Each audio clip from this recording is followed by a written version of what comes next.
Welcome to our new series about Fort Donaldson National Battlefield, located in Dover, Tennessee.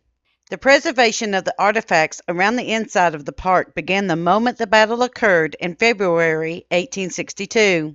The park was established in 1928. Today, we will be looking at the area around the site where Fort Donaldson once stood. The fort was made of wood and earth, not bricks. It would not be a permanent structure, so it would not last the test of time. All information read is from the signage inside of the national park. All aboard the Kentucky-Tennessee Living Time Machine. Please fasten your seatbelts and keep your arms and legs inside of the vehicle at all times. But to get going, we need your help. We still need to fire up that time machine to help transport us to Fort Donaldson National Battlefield. Please help us by clicking on the like, subscribe, and bell notification buttons down below. Not only does this fire up the time machine, but it convinces the YouTube algorithm that we need a bigger time machine to reach more people who love history as much as you do. Now, back to our story.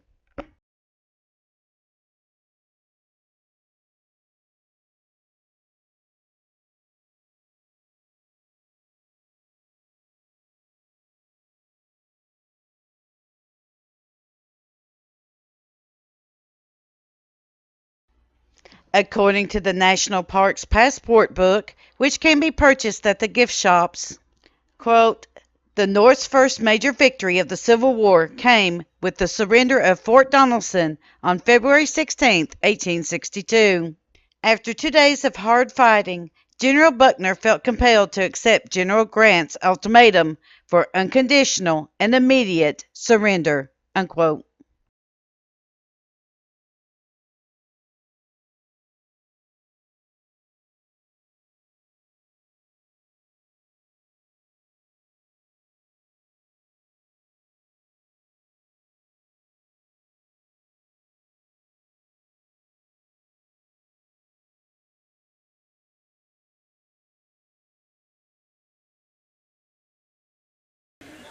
A lot of these trees are new here. There's a lot of flat areas here, and the information here says that there was over 14,000 Confederate soldiers were here. So you can imagine that any of the flat ground were probably loaded down with tents.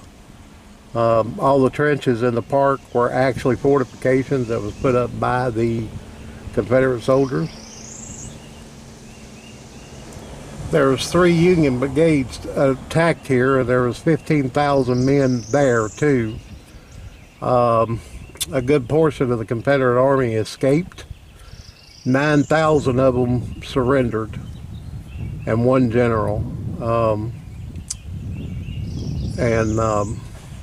We've already seen the sign that said that they buried the Confederate dead in unmarked graves. And that's what the monument was for back there.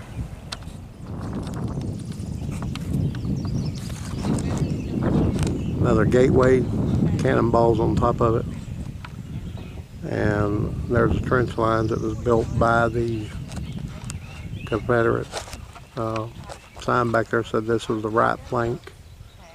And some of these cannons are in position that they think they may have been in during the battle. You can see the cannon right over there.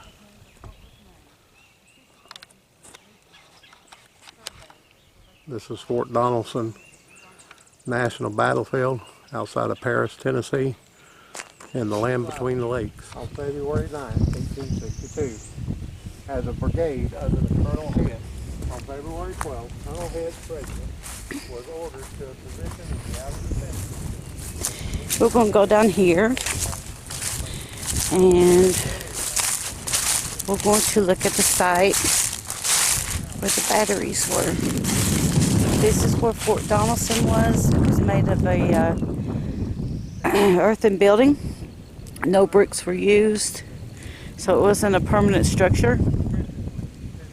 It's probably up there, up on the hill right there. And the garrisons were here where the men would camp.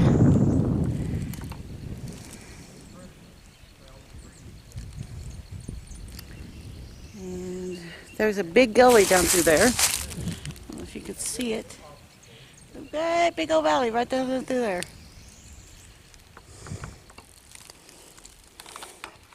And this is the other side of the gate. And back there in the distance is a cannon. Now, from our understanding of this, all of the cannons that are placed here are in the approximate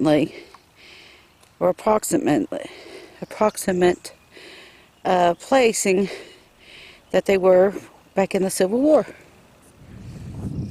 These trenches were dug during the Civil War, and they have remained here, even though erosion has taken its toll upon these. But as you can see, up there in the distance, let me see if I can get closer, is one of the cannons. All cannons are in their approximate placements where they think that they were during the Civil War, which is pretty neat. And over there is the other one. And right there is the gate. You see here one of the trenches that is downhill. They fell some logs and put them down there, but this is one of the trenches. And on top of this hill is this gun. If I ain't mistaken, this is a 32 pounder.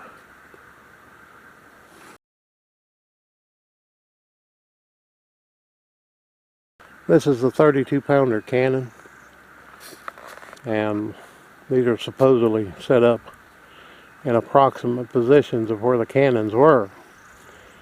Now there's something interesting about here. There's another set of wagon wheels that this was attached to so that they could pull the cannon. And you see this, there's a resting place there. This adjusted the height of the cannon up and down. There's stakes with these big spikes. They would spike that in the ground to try to keep the cannon from moving too much after it's shot. This is one of the cannons here. If I'm mistaken, this one is a howitzer, which is a short cannon. This one's smooth bore. I didn't look at the other cannon to see if it was rifled, but these cannons had a totally different way of lowering and raising the height. You can see it's got a block under it that's made to move back and forth. The number on this cannon is 2690. So you might be able to look that up. And there it says WPF. So I'm going to guess that's the manufacturer of this cannon.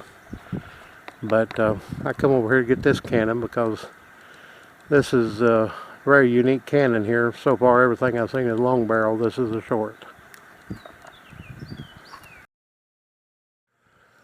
CSA Fort Donaldson. The Confederate defense consisted of this fort, 2 water batteries, and the line of rifle pits enclosing these and the town of Dover. The garrison of the fort proper consisted of the 30th Tennessee Colonel John W. Head, 49th Tennessee Colonel James W. Bailey, 50th Tennessee Colonel Cyrus A. Sugg. This force was organized by General Pillow upon his arrival on February 9, 1862, as a brigade under the Colonel Head. On February 12th, Colonel Head's regiment was ordered to a position in the outer defenses, and the immediate command of the fort passed to Colonel Bailey. The artillery armament of this fort consisted of 1 8-inch howitzer and 2 9-pounder guns under Lieutenant P.K. Stanwix. The main line of resistance consisted of the line of trenches which extended from Hickman Creek over a distance of approximately 2 miles along the crest of the hills and enveloped the town of Dover. At some points in front of the entrenchments, felled trees formed and abatis and presented a difficult obstacle in the path of the attackers. This is actually a crying shame. This is really needs to be restored, but you can tell by certain things here that it has been vandalized. Looks like somebody's punched it. This is Fort Donaldson. You can barely read this, but it says, "The mounds of earth you see before you are the remains of Fort Donaldson, which originally covered 15 acres. Confederate soldiers and enslaved African Americans built the fort over a period of 7 months. The walls, made of logs and earth, stood 10 feet high, although not as permanent as brick or stone. Earthen walls provided better protection against artillery fire." Now there's something up here that says enslaved African Americans. A lot of people don't know this, but there was actually black or African American troops, freed men who fought for the Confederacy. They were granted their freedom if they fought. As a matter of fact, a lot of people don't know this, but almost the entire brigade of General Forrest were made up of black Americans. It says, "Confederates built the fort to protect the upper and lower batteries along the Cumberland River from land attack. The fort, however, never came under direct land attack. All night,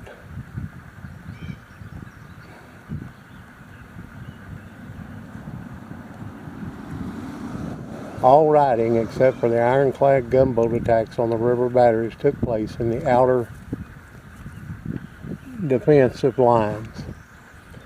Brigadier General Daniel S. Donaldson, the man for whom the fort was named, participated in the original 1864,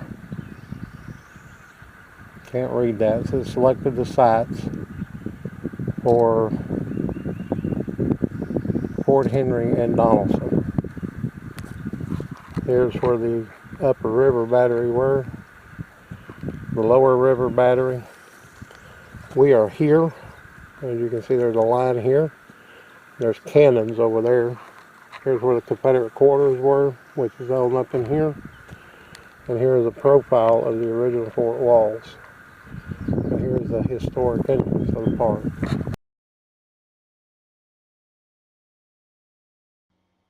Thank you. We at Kentucky, Tennessee Living would like to thank you for watching our visit to Fort Donaldson. Don't forget to hit that like button, as the more likes we receive, the more likely YouTube is to suggest our videos to other viewers.